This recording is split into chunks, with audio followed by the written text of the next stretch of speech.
Coach Scott Sargent, WFNY. Ty switched up the starting lineup on you a little bit, and clearly, Cavs ran out to a little bit of an early start. But what did you see? How your team reacted to that floor spacing unit compared to what they did in the first game? Well, we switched the lineup, but them coming out aggressive was something we expected. We knew that they would come out playing with a sense of urgency, with the new lineup or the change in lineup. Basically they put shooters out on the perimeter, and LeBron was going to put his head down and go to the basket. We didn't do a good job tonight of keeping the ball in front of us. We made adjustments throughout that game and was able to get back into the game. The first quarter, we knew they would come out aggressive. They basically hit us in the mouth, and we was able to calm down and get ourselves back into the game. Coach Eli Woody, maybe radio. Just talk about how much of a challenge it was when Victor picked up those 2 quick fouls, kind of trying to find an offensive flow without him on the floor. That's a big challenge. Anytime you lose, one of your best players, he can't help you on the bench.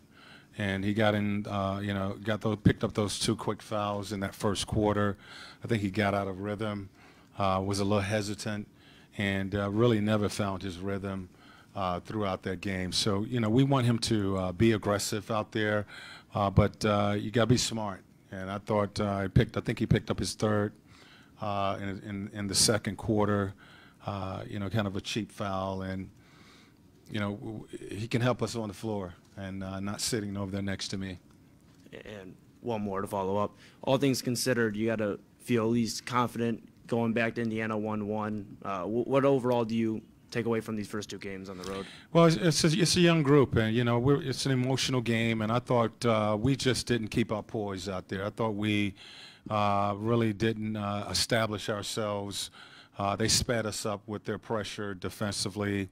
Offensively, we really never established ourselves out there on the offensive end of the floor. 17 turnovers. We were sloppy with the basketball.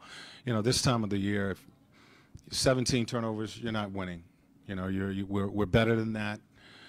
You can't give them 17 extra attempts, and they make you pay. So, they came out aggressive. They did what they had to do. We'll make adjustments and come back and be ready for Friday. David Glazier from the News Herald. Coach, I'm guessing being a coach and a perfectionist, you probably would have loved to go out of here 2-0. But you're 1-1. What did you see from this team in these 2 games that tells you that they'll be able to compete and maybe even perform better once they get back on their home floor? Or does being on the home floor present a new challenge? Well, we're going back home. We've played well both on the road and at home. You get one here in Cleveland, and some say that's good. We had an opportunity to get 2, and we didn't do the things we needed to do tonight. So we make that adjustment. We come back out, and I think after tonight we feel we can play with this team. And we have to be sharp, and we have to execute on both ends of the floor. And we gotta be clear about what we're doing out there. I thought we, on both ends of the floor, was kind of going off doing whatever we wanted to do, making up some things, and we weren't connected defensively. James just walked into the paint that first quarter.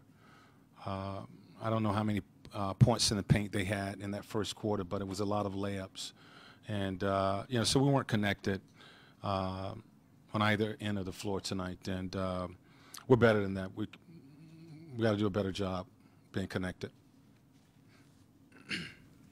Coach Spencer Davies, Basketball Insiders. What did you see from Miles Turner, and what do you think that Cleveland did so much to make it difficult on him on the 4th? Again, I thought they sped us up, and we pretty much played that way all game long. Defensively, they really didn't do anything different other than change the lineup and put shooters out on the floor, but they didn't, and they, of course, they got more aggressive to start that game. But once we settled down, we was able to get ourselves back into the game.